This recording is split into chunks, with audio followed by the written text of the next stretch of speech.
여러분들이 좋은 모임에 우선 제가 동참하게 돼서 너무 기쁩니다. 그런데 처음 제가 연락을 받고 사실 굉장히 망설였습니다. 제가 40년 넘어 강의는 했는데 이 법회에서 얘기하는 거는 정말 낯설어서 제가 해도 되나 해서 한참 망설이다가 연락 주신 간사님께서 제가 이 봄에 한국 불교사를 냈습니다. 그래서 그 불교사를 내면서 관련된 얘기도 하면 되지 않을까. 그래서 용기를 내서 이 자리에 지금 오게 됐습니다.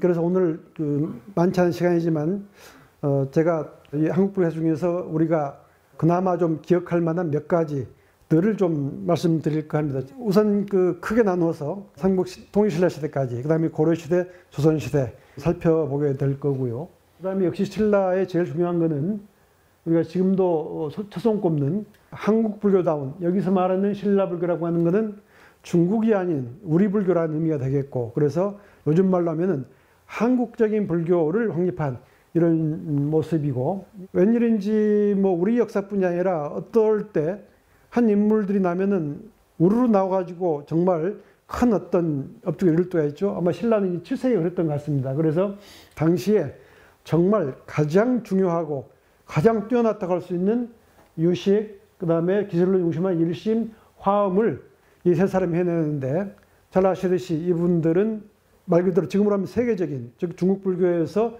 첫 손꼽히는 그런 역할을 해냈죠. 그렇다고 보면은 바로 이 시기에 신라 불교는 비록 규모는 작지만 중국 불교에 전혀 뒤지지 않는 그런 수준을 이뤘다고 볼 수 있겠고, 그래서 우리는 이 시기를 신라 불교 사상의 정립기라고 이제 보게 됩니다.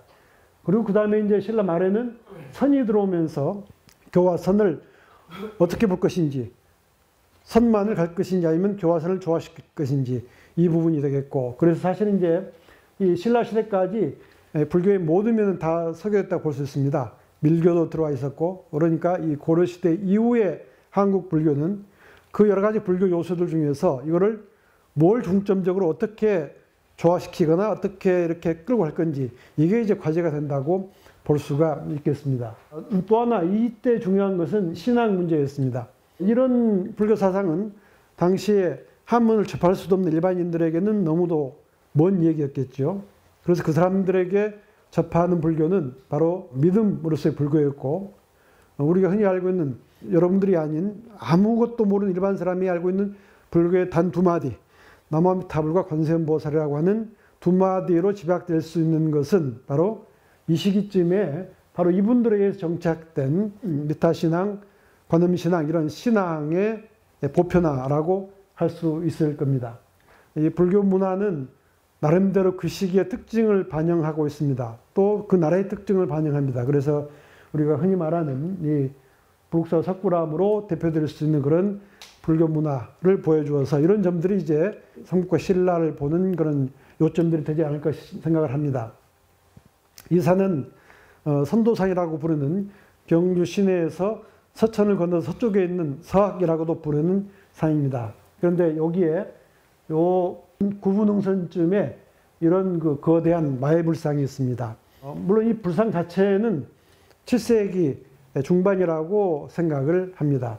얼굴이 많이 상했는데 직접 올라가 보면은 이 선도산 아래쪽에 진흥왕릉, 법흥왕릉 이런 그 왕릉이 있고요. 그 마지막에 모열왕릉이 있는 바로 그 산입니다. 이 선도산은 이름 그대로 원래 아마 신라 사람들이 생각했던 도교의 성지였습니다. 그래서 선도는 신선들이 먹는 복숭아, 즉 동방사기 하나 먹으면 60년을 산다는 바로 그 산이기 때문에 원래는 그런 도교 또는 우리 전통신앙의 성지였던 것 같습니다. 그래서 상부교사에는 여기 이 선도산과 관련된 얘기를 전하고 있습니다. 어떤 비구니 스님이, 지혜라는 비구니 스님이 여기에 이렇게 불사를 하려고 하는데 힘이 모자랐습니다. 그때 꿈에 나는 선도산의 신모인데, 신모라는 말 자체가 우리 전통신앙의 대표자라는 얘기죠. 내가 도와줄 테니까 대신에 절만 짓지 말고 우리를 모시는 그것도 함께 해달라. 그래서 어디를 가보면 뭐했을까 했더니 가보니까 파보니까 금이 나왔고, 그래서 불사를 하고선 거기에 이렇게 신군을 모신 그런 사당도 함께 지었다라고 하는 게 나옵니다. 아마도 이런 얘기가 불교가 처음 들어와서 당시의 주도적인 믿음이었던 우리 전통신앙과 이렇게 연계되는 모습이라고 생각을 합니다. 잘 아시듯이 불교는 순교가 거의 없죠. 삼국 중에서도 이차돈만 신라만 있습니다. 그건 뭐 신라에 워낙 이런 전통신앙이 강했다는 거고, 우리나라뿐이 아니라 다른 나라에서도 불교 전파의 순교는 그리 찾아볼 수 없습니다. 이것은 불교가 이론적인 나만을 강요하는 이런 사상 체계가 아니고 공존, 화해할 수 있는 그런 체계이기 때문에 굳이 있는 것을 밀어내고 내가 들어가는 게 아니고 함께 할 수 있는 이런 부분이 신라에서 이렇게 됐던 것 같습니다. 물론 그럼에도 불구하고 고구려나 백제에서 이런 그 진통이 있었겠지만 신라가 유독 이런 진통을 겪어서 이차돈이라고 하는 유례없는 순교를 겪고서야 불교가 공인됐다고 생각이 됩니다. 삼국의 불교 하나씩만 한번 보겠습니다. 고구려 불교의 모습인데요. 한 왕릉급의 그 무덤의 벽화입니다. 이제 오른쪽에 보면은 이렇게 보살상들이 있습니다. 연꽃 위에 있고요. 이쪽에 불상이 있고 여기 아마도 이 무덤의 주인공 부부라고 생각되는 사람들이 말 그대로 오체투지를 하고 있습니다. 이거를 이제 다시 그려보면 이렇게 됩니다.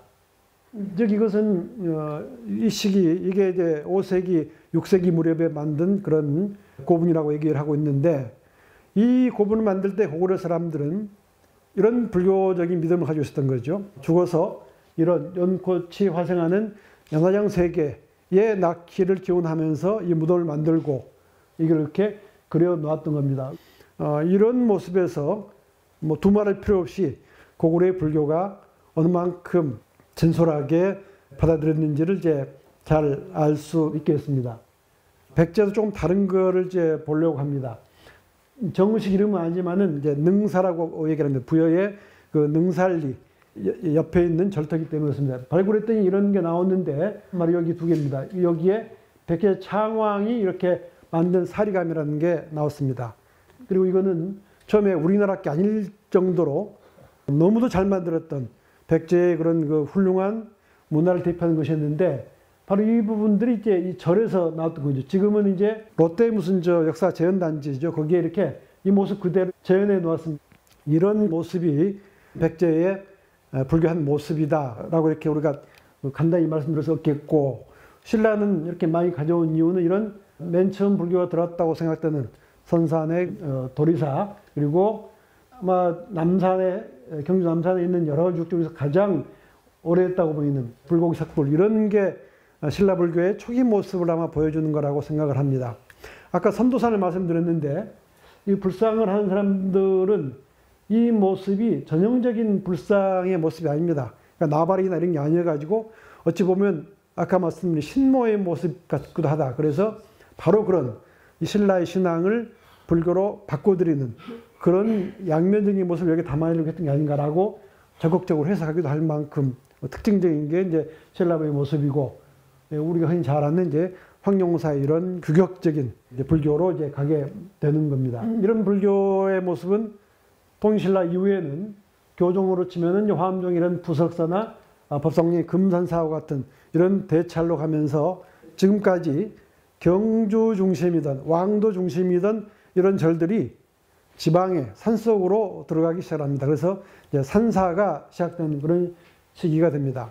그리고 9세기 중반 이후에 이런 실상사나 성주사와 같은 이런 선종사찰들이 만들어지면서 지방사찰이 중앙보다 도시보다 더 많아지는 이런 시기가 되었고, 그래서 이제 전형적인 도심사찰과 산지사찰이 함께하는 이런 시기로 들면서 우리가 흔히 알고 있는 이런 사원과 불교의 관계가 만들어지는 것 같습니다. 저는 이런 불국사나 석굴암에서 보여주는 이런 아주 엄밀한 과학성, 그러면서도 종교적인 숭고함도 담고 있고 아주 원활한 그러한 그 조화도 담고 있는 이런 역량이 8세기 신라불교의 역량이라고 생각을 합니다. 선종으로 달라진 이런 문화는 이렇게 볼 수 있습니다. 이 보름사에 아시듯이 이 안에는 이제 팔뚝에 858년에 만들었다는 철제 불상이 이제 있고요. 이 앞에 있는 이 석탑은 탑 안에 지석에서 870년에 왕실에서 만들었다는 게 나와서 명확한 연대를 알 수 있는데, 이렇게 만들었던 분이 바로 이 주인공인 이제 보조선사, 보조옥사인 보조선사 최징이고, 이렇게 선문에서는 이 승탑과 탑비를 기려서 이렇게 선사를 기르는 그런 모습이 시작되고, 신라 때에 이런 게 한 12개 정도가 남아 있고요. 고려시대에 한 60여 개에서 현재 신라 고려시대의 승탑비가 80여 개 남아 있는데, 이 탑비는 저희들이 역사하는 사람에게는 너무도 중요한 자료가 됩니다. 몇백 년, 1000년 후의 기록이 아니고 바로 당시에 그 시기 기록이기 때문에 정말 실상을 많이 전해주죠. 그래서 이제 신라 시대를 정리해 보자면은 이런 얘기들을 할 수 있겠습니다. 왜 제가 산사로서 말씀드리느냐? 우리가 알고 있는 현재 우리나라의 불교 모습은 모두 산사에 담겨 있습니다. 조계사나 봉은사에 담겨 있습니까? 거기서 일반 모습이 있습니다. 그러나 보다 더 많은 모습은 통운사를 비롯한 산사에 담겨 있죠. 그래서 이 산사의 변화가 일정하게 그걸 보여주고 있고, 이렇게 이해하시면 되겠습니다. 고려시대에 중요한 것은 이런 몇 가지가 되겠습니다. 말씀드린 것처럼 이제 고려시대는 이제 새로운 것은 거의 없습니다. 불교가. 이제 교나 선이나 그 중에 어떤 부분을 더 강조할 건지 아니면 함께 가져갈 건지 라고 하는 게 큰 과제였고, 우리나라 불교의 특징 중에 하나가 조화를 꾀한다고 하는 겁니다. 이건 불교의 사실 기본 원칙이기도 하죠. 나만 옳은 게 아니라 모두 다 일리가 있다. 그래서 함께 가야 한다는 얘기죠. 그걸 드러낸 대표적인 게 고려시대는 교관겸수나 전행액상수와 같은 것이 되겠죠. 불교 학에서 보자면은 진으로 제시했던 정액상수는 동아시아 불교에서 가장 정치한, 가장 뛰어난 그런 이론 체계라고 뭐 주저없이 얘기할 수 있을 것입니다. 일본 문화로는 이제 앞서 신라 시대의 불상이나 석탑 이런 아름다움이 신라 문화를 대표하는 것이었다면은 고려 시대는 새롭게 불화가 아주 특징적인 고려 문화를 나타내고 있다 하는 거죠. 이것은 여기 보이십니까? 신편, 제종, 교장, 총록, 권제상입니다. 그래서 고려사문 의천록이라고 하는 이런 겁니다. 그래서 보통 이제 외국에서는 의천록이라고 얘기합니다. 이것은 의천이 만든 불전 목록이다라고 하는 얘기죠. 한동안 이거를 저도 속장정이라고 잘못 얘기했습니다. 선학들이 이제 잘못 얘기를 했었는데, 속장정은 앞에 고려 초조대제가 있었고 그에 이었다는 얘기죠. 그런데 그거는 우리적인 개념이 아니었고, 여기 분명히 교장입니다. 교장. 교장은 대장정하고는 다릅니다. 대장정은 경률론을 모아놓은 거죠. 3장을 모아놓은 거죠. 그런데 이 교장은 거기에 들지 않은 그에 대한 해석서를 모아놓은 겁니다. 그러니까 성격이 완전히 다르지요. 아시겠지만 이 교장은 동아시아에서 유일합니다. 그 이전에도 그 이후에도 없었습니다. 이 목록이 3권이고 실제로 이걸 다 가능을 했는데 지금 그때 걸로 남아있는 건 거의 없고, 조선 초기에 세조 때 강경도 가면서 이걸 다시 찍어낸 게 지금 한 15종 정도가 찾아지고 있어 아주 드물게 남아있지만 모두 그때는 가능을 했습니다. 6,000권 정도가 됩니다. 자, 말씀드린 것처럼 세계 어느 곳에서 하지 못했던 이런 업적을 이루어냈다. 이거는 뭐 말 그대로 두말할 필요 없이 당시 고려불교에 적어도 교학에 있어서 역량을 보여주는 것이죠. 자, 이 책을 간행하려면은 우선 대본이 있어야 되죠. 이걸 모을 수 있었던. 그러니까 이걸 모아서 새겨서 찍어내는 그런 출판 능력과 경제적인 역량도 필요하지만 이걸 모을 수 있었던 능력이 더 우선인데, 여기에 이 고려불교의 역량을 그대로 보여주는 겁니다. 그리고 이제 고려대장경이죠. 물론 지금 보이는 거는 두 번째 성인 제조대장경인데 이건 여러 가지로 봐서 정말 의미 있다고 할 수 있습니다. 이 첫 번째 장, 즉 대반야경 600권 중에 첫 번째 장입니다. 뒤집어서 우리가 읽을 수 있게 한 거고요. 이걸 찍으면은 이렇게 그대로 지금 요 모양대로 찍히게 됩니다. 원래 초조대장 이렇게 쭉 이어가지고 이 한 장들을 쭉 이어서 두루마리로 만드는 게 지금 한 6,000권 중에서 현재 한 2,500권 정도가 남아 있습니다. 우리나라에는 100여 권 남아 있고 일본의 거의 대부분이 남아 있는 그런 상황인데, 지금 우리가 볼 수 있는 거는 현재 동국대 ABC 그 아카이브에 들어가면은 이 제조대장경을 찍은 부분을 그대로 다 누구나 볼 수 있게 올려 놓았는데, 이런 대장경은 앞서 교장하고는 달리 여러 나라 찍었습니다. 중국에서는 뭐 10여 차례, 일본은 16세기, 17세기 들어가서 2번을 해냈는데 우리나라는 고려 때 했는데 이거의 정확성은 세계에서 인정을 받았습니다. 그래서 되게 지금은 불교 공부를 하는 사람들이 원전을 얘기할 때 대만에서 올려놓은 이제 시베타라고 하는 대만 불전협회에서 전자불전협회 올려놓은 거를 인터넷에 찾아냈습니다. 너무 편하게 되기 때문에 그전에 쓰는 거는 대정신수 대장경이었습니다. 그런데 다 보셨겠지만 대정신수 대장경을 보면은 밑에 뭘 가지고 교감을 했느냐, 이게 뭘 대본을 삼았느냐라고 하는 게 그 대본이 바로 이 고려대장경입니다. 그리고 거기에 삼자가 있습니다. 삼은 중국의 송원명 대장경. 그건 거의 같이 했기 때문에 3번 해가지고 고려대장경이 이렇게 되어 있는데 여기에 이런 글자로 되어 있다라고 할 만큼 세계적으로 인정을 받았던 게 바로 이 정확성입니다. 그뿐입니까? 지금 8만 대장경, 8만 판이라고 그랬죠. 제가 한 5년 전에 이 전체를 이제 정리할 계획이 있었습니다. 그랬더니 이 중에 많이 찍었는데 썼거나 많이 달아져서 못 쓰는 게 100개도 안 됩니다. 지금 600년, 700년이 됐는데 이렇다고 하는 거는 만들기도 잘 만들었지만은 이거를 그동안 지켜온 과학성과 우리의 정성도 그에 못지 않았다는 의미하는 거죠. 그런 의미에서 제가 정말 우리가 자랑스럽게 얘기할 수 있는 거다라고 할 수 있는 겁니다. 이 교장이나 제주 대장경에서 고려 불교의 수준을 우리가 쉽게 짐작을 할 수가 있습니다. 한 가지 말씀드리려고 하는 것은 고려시대 사원의 모습은 큰 절은 우리의 지금하고는 달랐다는 얘기죠. 이게 지금 근래에 우리가 정에서 복원했던 북한의 그 개성의 영통사의 모습입니다. 원래 여기 지금 이게 대각구사 B가 있고 여기가 중심 구역입니다. 말하자면 대웅정 구역이죠.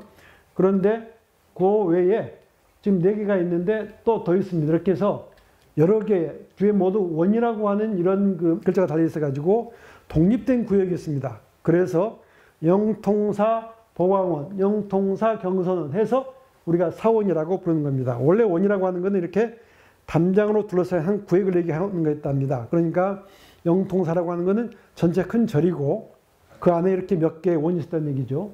또 큰 2,800칸이 있었다는 개성의 흥왕사의 평면도입니다. 일제때 발굴한 모습인데 모습을 보니까 여기 역시 중심구역인데 여기에 적어도 현재 알 수 있는 게 5개 정도의 원이 있습니다. 그래서 이렇게 고려 때 큰 절은 사원체제로 되어 있다라고 하는 게 우리가 지금하고 좀 다른 이해고요. 그래서 고려시대를 정리하면 이렇게 되겠습니다. 자, 도심사원과 산사가 이제 반반쯤 병행하는 시기가 된다라고 하는 얘기죠. 이게 조금 지금하고는 다르죠. 역시 지금도 큰 절들은 고려시대 도성이라든가 도시에 많았습니다. 그리고 이때 사원은 그냥 신앙의 대상이 되는 곳만이 아니고 사람들이 모여서 교류하는 역할도 했던 그런 굉장히 다른 그런 특징들을 가지고 있었던 거고요. 뭐 여러분들이 많이 들었을 이게 도선 비보서라고 하는데 도선국사가 썼다고 하는 도선 비기에 의해서 우리 국토를 자연지리적인 면에서 볼 때 이러이런 곳은 지기가 이렇게 강하고 약하기 때문에 북도도구나 눌러가지고 그래서 전반적으로 대한민국의 이 운영이 고르게 되게끔 그래서 거기에 절을 지어야 된다라고 이제 점을 찍어둔 거였습니다. 이게 진실인지에 대해서는 많은 논란이 있습니다. 그런데 진실과 상관없이 고려시대는 이게 진실로 믿어졌고 그리고 뿐만 아니라 바로 이후 이제 조선시대에 들어와서 많은 사원을 정리합니다. 그때 정리할 때 기준이 됐던 게 바로 이 도선의 비기였습니다. 도선의 비기에서 얘기하는 것이기 때문에 없을 수 없다라고 논리가 된 걸 보면은 진유에 대한 여부 이상으로 엄청나게 중요한 그런 영향을 주었던 것 같습니다. 대표적인 게 이를테면 이제 송광사 같은 모습이 되겠습니다. 물론 원래 이거는 이제 뒤에 더 확대된 모습이겠지만은 여기 지금 수선사, 설법전이라고 하는 여기서 시작했던 이 송광사, 그 다음에 이제 해식묵사 때문에 이만큼 확대가 됐겠죠. 이런 모습들이 이제 고려시대의 모습이 아닌가라고 생각을 하고 세 번째, 조선시대의 모습입니다. 저희들 그 불교 역사를 공부하는 사람들은 요즘 조선시대가 가장 소위 핫한 분야입니다. 너무 얘기가 달라지고 있습니다. 이 얘기는 우리가 너무 조선시대 불교를 몰랐던 겁니다. 저도 마찬가지였습니다. 조선시대 억불이었고 그래서 불교가 저변으로 서민들 신앙으로만 저지되었다라고만 했었는데 그런데 현재 남아있는 절들은 거의 대부분 다 조선시대에 만들어진 것들입니다. 지금 모습들이.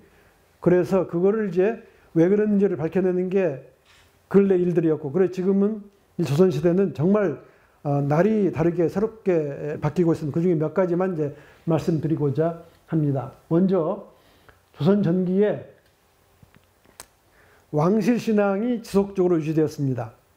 자, 왕이 돌아갔습니다. 왕비가 돌아간 남편 왕을 위해서 해줄 수 있는 가장 큰 일은 뭐겠습니까? 제사를 잘 드려야 되겠죠.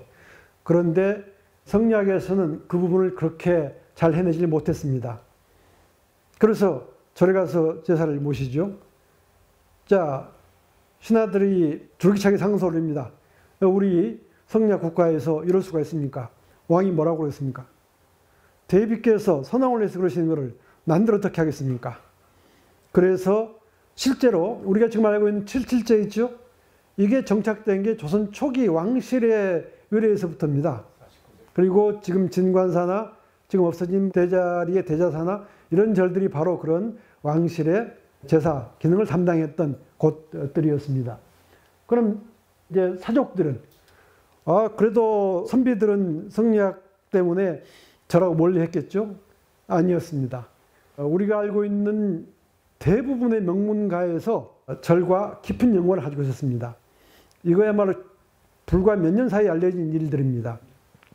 당연히 왕조실록이나 정규기록에서는 찾아볼 수가 없습니다. 그런데 일기, 개인 일기에 이런 은밀한 얘기가 담겨 있었습니다.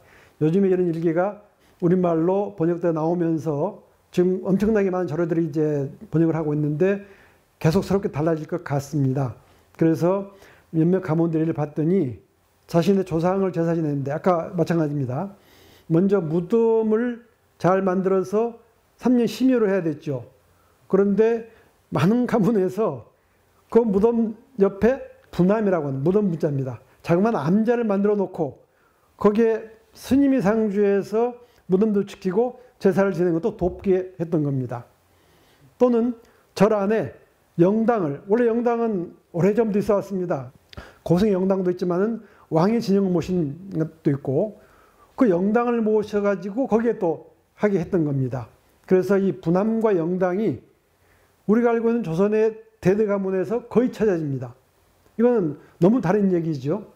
그래서 표면에 드러난 그런 성리학 사회와 달리 실제로 불교는 적어도 신앙면에서는 상당한 역할을 해서왔다고 하는 것을 이제 새롭게 알 수 있게 되었던 겁니다.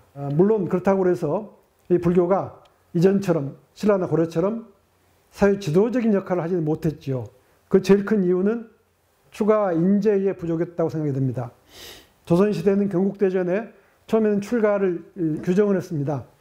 시험을 보게 하고 시험에 합격하면은 양받은 백필로부터 150필, 200필에서 신분이 낮을수록 더 많이 내야 됩니다. 출가하지 말라는 얘기죠. 그리고 연산군 이후에는 그마저 그래야지 이게 도첩이라고 하는 승려증을 주는데 연산군 이후는 그마저 하질 않았기 때문에 공식적으로 승려가 배출되지 못했습니다. 당연히 승려는 이어지지만은 비공식적이었기 때문에 훌륭한 인재가 드러내놓고 활동할 수 있는 길이 아무래도 적었겠죠. 그래서 전반적인 그런 약화를 가져온 것은 사실이었다고 봅니다. 그런데 또 하나의 다른 사실이 이 불서였습니다. 우리가 보는 법화경이니 이런 경전도 있고 조사어록도 있고 많은 책들입니다. 특히 선조 초반이 가장 불서 간행이 활발한 시대였습니다. 간행이 활발했다는 것은 수요가 있다는 얘기죠. 그래서 이미 이때에 많은 승려들이 있었고 이 책들은 일반인들이 필요한 것도 있지만은 승려 교육에 필요한 것도 있습니다. 그래서 이때부터 승려 교육 체제가 만들어졌고 전쟁이 끝나자마자 전국에 동시다발적으로 중창불사가 진행이 됩니다. 가장 빠른 게 전주 화엄사에서부터 법주사 해가지고 다행히 그동안 근래 한 2, 3년 사이에 우리나라의 불상이라든가 이런 여러 가지 기문들 불상 안에 기록들, 복장들을 조사했더니 거기에 그런 기록들이 말 그대로 무더기로 쏟아져 나왔는데 거기서 모두 확인이 되었습니다. 어떻게 그게 가능했을까요? 바로 신앙의 힘이었겠죠. 오랜 전쟁으로 집집마다 혹은 한 집 건너 모두 다 희생을 당했을 겁니다. 그런 전쟁으로부터 나를 지켜주고 내 마음 편하게 해줄 수 있는 곳. 그것은 바로 종교였고 그것은 절이었던 거죠. 그래서 내 먹을 것에서 덜어서 한 줌 두 줌 모아가지고 절을 만들어서 그게 지금 우리가 보는 오늘날의 산사의 모습이 된 겁니다. 그래서 우리나라 절에 말 그대로 10중 8구는 뭐 유명한 건물 중에 조선 전기 거, 임나 이전 거는 10개도 안 되지요. 그게 우리가 지금 알고 있는 오늘날 우리나라의 절의 전형을 이제 이루게 되었던 겁니다. 자, 이 지금 한글 보이십니까? 역시 우리가 세계 자랑할 수 있는 정말 왜 자랑스러운 글자인데 그 글자로 맨 처음 만든 책 바로 이 수많은 불전이었습니다. 그리고 이런 절들은 원찰이라고 합니다. 이렇게 왕실의 왕릉에 세조 광릉 앞에는 봉선사, 성종 중종의 선정릉 앞에는 봉은사 해서 이런 절 앞에는 이렇게 마치 행랑채처럼 관가 건물처럼 이렇게 절의 형식이 아닌 이런 이제 있는 것이 다 다르죠. 이게 법주사에 임난이 끝나자마자 만든 건데 요 안에 불상에서 나온 이게 복장기입니다. 여기 이렇게 나옵니다. 근데 전부 보시 뭐 이렇게 해가지고 많은 여기만 한 400여 명의 이름이 나옵니다. 이전에는 조선 전기에는 왕실이라든가 명문가라든가 이렇게 큰 돈을 내서 절을 새로 짓거나게 보수를 했는데 이제는 여기 이름을 보면은 우리가 아는 사람이 하나도 없습니다. 심지어는 뭐 풍계, 뭐 개똥이 이런 일이 있습니다. 말 그대로 보통 사람들이 십시일반에서 만들었다는 걸 보여주고 있고 이것이 전기와 후기에 확연히 구분되는 그런 불사의 유형입니다. 물론 왕실의 신앙도 계속됩니다만은 그리고 내부에 법당 모습이 달라집니다. 이게 법수 대웅전이고 조금 뒤에 화엄사 대웅전인데 뭐가 달라지냐면은 여기 불단인데 이 불단의 위치가 좀 뒤로 갑니다. 왜 그랬을까요? 이 앞에 공간을 확보했다는 얘기죠. 이거는 사람들이 많이 오게 되니까 더 앉아 있어야 되죠. 그리고 여기 불단의 넓이가 넓어집니다. 왜?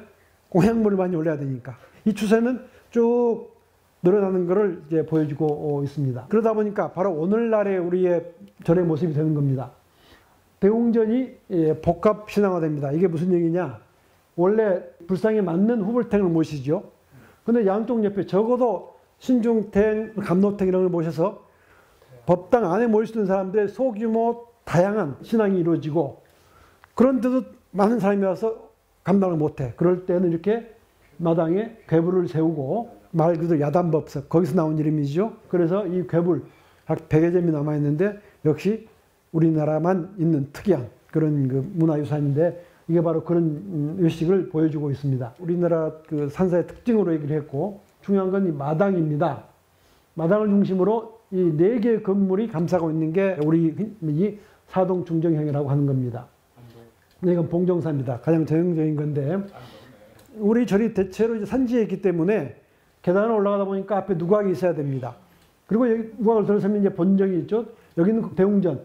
대부분 우리는 뭐 95% 이상이 대웅전이고 양쪽에 요사체가 2개 있어가지고 이렇게 미음자를 만드는데 우리 마당의 특색은 중국의 사원처럼 가득 막혀 있는 게 아니고 트여 있다는 겁니다.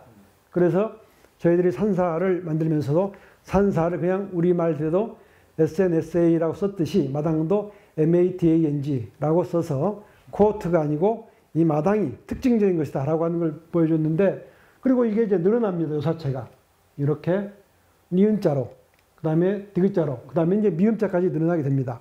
이것도 네 많은 사람이 모여드니까 그 사람들을 수용하기 위한 공간이 된다는 얘기입니다. 이거를 조금 더 확대해서 가면은 서산 이후에 조선 불교는 그 영향을 사상적으로 계통적으로 엄청나게 받습니다. 서산 문도가 80~90%를 차지하게 되는데 그 생각이 뭐냐? 선과 교와 연불의 일치입니다. 자, 큰 절 같으면 선원이 있고 강원이 있겠지만 그렇지 않으면 이 요사체에서 먹고 자고 공부를 다 해야 되겠죠. 그래서 대개 가보면 신검당, 설선당 이런 이름이 붙어 있죠. 선도하고 그하고 동부하고 그리고 이 마루는 누각은 연불로 실제로 많이 쓰였습니다. 그러니까 주신앙과 이 세 가지 사상을 구현하는 이렇게 또 우리가 얘기를 할 수도 있는 공간이 되는 겁니다. 마지막으로 제가 이렇게 여러분의 좋은 시간을 함께 할 수 있어서 저로서는 굉장히 의미 있는 시간이었습니다만은 여러분의 시간만 뺏지 않았나 모르겠습니다. 제 말씀 이걸로 마치겠습니다. 감사합니다.